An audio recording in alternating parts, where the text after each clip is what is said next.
जो समतल का समीकरण है वो हमारा समतल का समीकरण है तीन असमरेख बिंदुओं से होकर जाने वाले समतल का समीकरण। ये हमने बताया भी था आपको कि ये किस तरीके से प्राप्त होगा। ये वेक्टर को इस साइड करके इसके क्रॉस से दोनों साइड हम डॉट कर देते हैं तो हमें ये समीकरण मिल जाता है।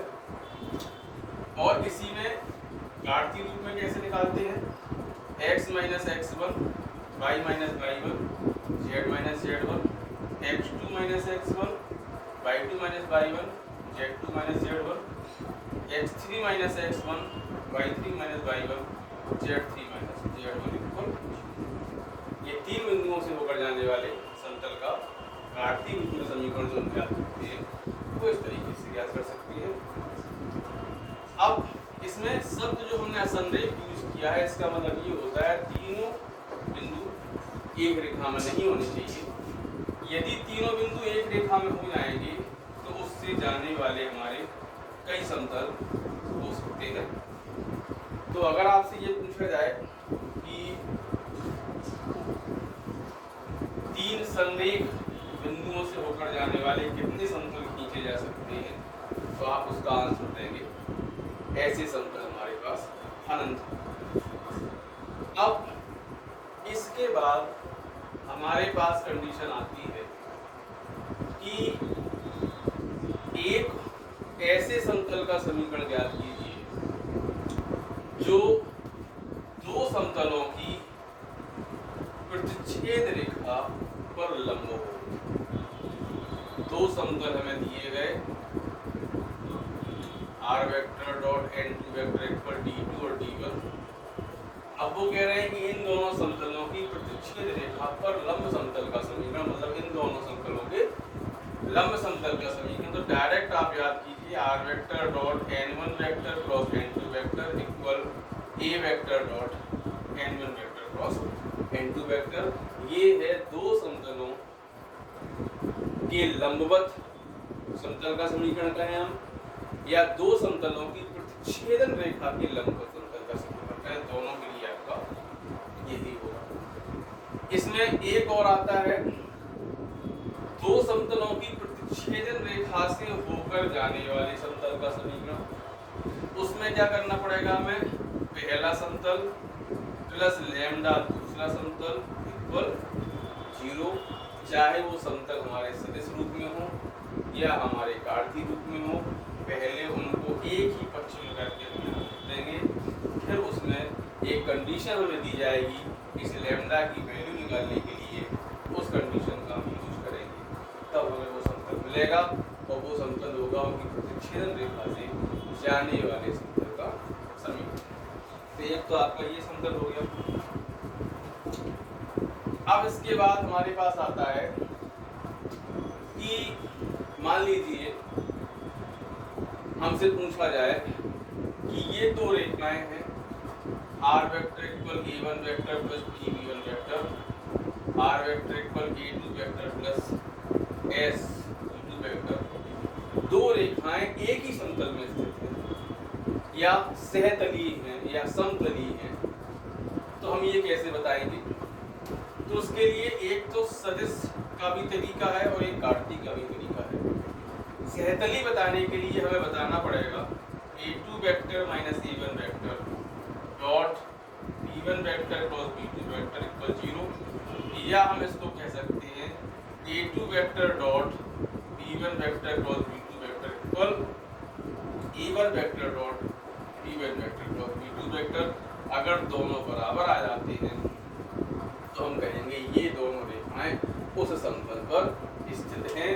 घातीय रूप में इसी में हमसे पूछा जाए उस समतल का भी समीकरण ज्ञात कीजिए जिस पर दोनों रेखाएं स्थित हैं या दोनों रेखाएं उस समतल पर स्थित हैं, तो उस समतल का समीकरण ज्ञात कीजिए। तो हम सिर्फ इसमें से एक के स्थान पर r वेक्टर रख देंगे, चाहे यहाँ रख दो या आप यहाँ रख दो, मतलब r vector dot b1 vector cross b2 vector equal a1 vector dot b1 vector cross b2 vector, या इसकी जगह पर a2 वेक्टर डॉट यूज कर सकते हैं।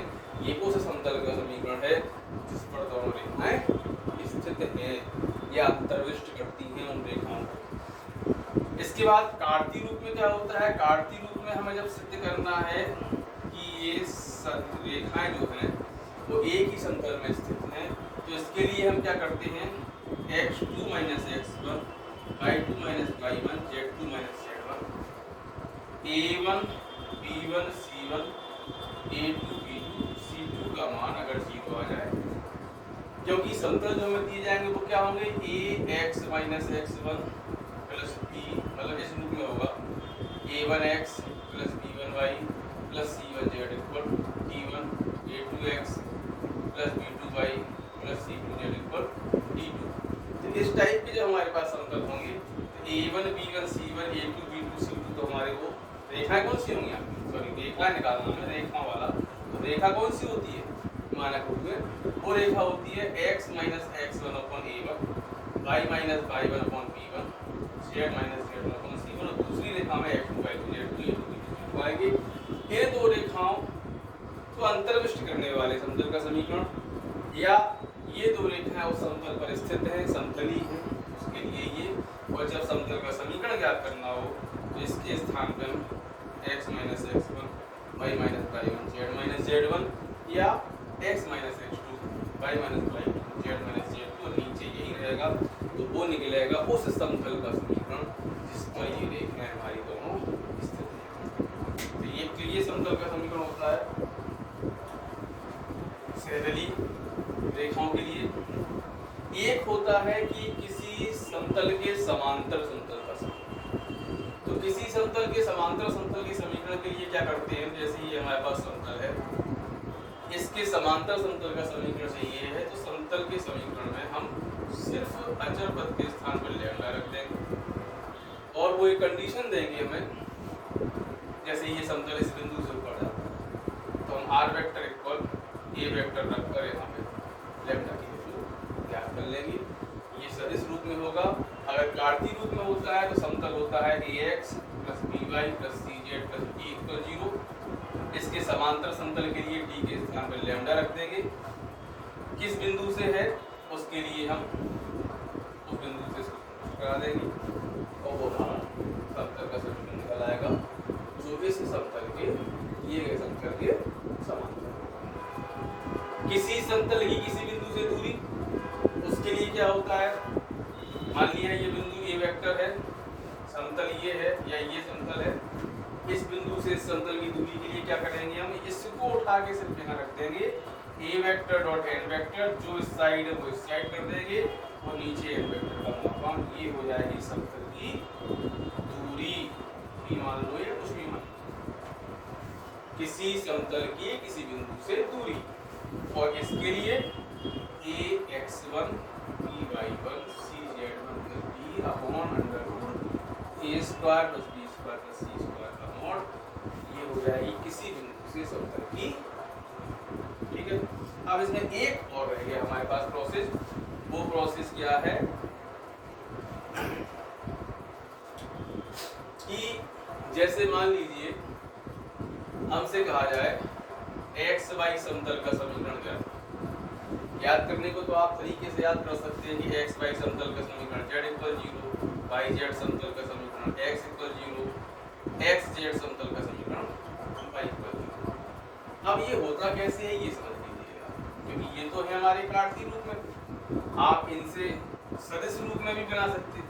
क्योंकि z है तो आप पहले लिखोगे एक्स आई कैप वाई जे कैप जेड के कैप डॉट, सिर्फ हमें z चाहिए है तो ये दोनों 0 होने चाहिए, तो यहाँ डॉट के कैप इक्वल 0, क्योंकि के कैप का के कैप से ऊपर तो z बचेगा, मतलब समतल हो गया r वेक्टर डॉट के कैप इक्वल 0। एक्स वाई समतल का समीकरण, एक्स वाई मतलब z का इकाई सदिश, वाई जेड मतलब x का, तो क्या हो जाएगा i कैप, एक्स जेड मतलब y का, मतलब यहाँ k कैप। तो ये होता क्या है, इसलिए होता है, ये देखिए आप, ये एक्स वाई जेड, अब हम एक्स वाई समतल का समीकरण निकाल रहे हैं, तो एक्स वाई समतल का समीकरण जो है वो कहाँ से जाएगा, मूल बिंदु से जाएगा। ठीक है, और किसके लंबवत होगा, जेड अक्ष के लंबवत होगा। तो अब आप निकालिए एक बिंदु से जाने वाले और जेड अक्ष के लंबवत सदिश का समतल का समीकरण। तो हमने एक बिंदु से जाने वाले समतल का समीकरण ये पढ़ा,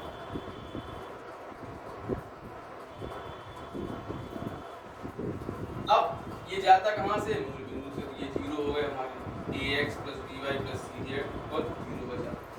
अब abc क्या बताए थे हमने, जिस समतल का समीकरण निकाल रहे हैं उसके लंबवत सदिश के दिगनुपात, तो ये किसके लंबवत है, z अक्ष के, और z अक्ष के जो दिगनुपात होते हैं वो क्या होता है, z अक्ष का दिक्भुज क्या होती है, 0 0 1।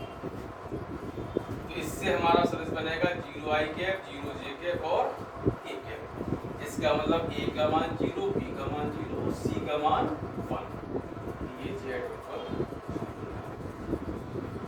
तो इक्किल पहुंच जाए तभी 0 होंगे जब दिगनुपात उनके गुणांक।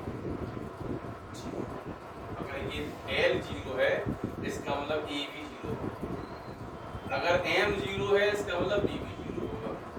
अब बचा ये c, तो इसमें c का मान 1 हो जाएगा, क्योंकि under root a square plus b square plus c square upon में और c ये होता है m। ये दोनों जब 0 हो जाएंगे तो बनाने के लिए ये बन, ठीक है। ये तो हो गए उनके समतल के समीकरण। कभी कभी होता है कि एक्स वाई समतल के समांतर समतल का समीकरण ज्ञात कीजिए, तो हमने बताया था भी आपको किसी भी समतल के समांतर समतल का समीकरण चाहिए है, अचर पद के स्थान पर हम लैम्डा रख देते हैं। तो पहले एक्स वाई समतल का समीकरण निकालेंगे, फिर उसके समांतर के लिए z इक्वल लैम्डा हो जाएगा। अब वो कहेंगे ये बिंदु 1 2 3 से जाता है, तो 1 2 3 से इसको संतुष्ट कराएंगे, तो z का मान कितना होगा 3, क्योंकि बिंदु क्या था 1 2 3, ये x1 y1 z1, तो लैम्डा का मान 3 आ गया, मतलब z इक्वल 3। ये वो समतल हो गया जो x y समतल के समांतर।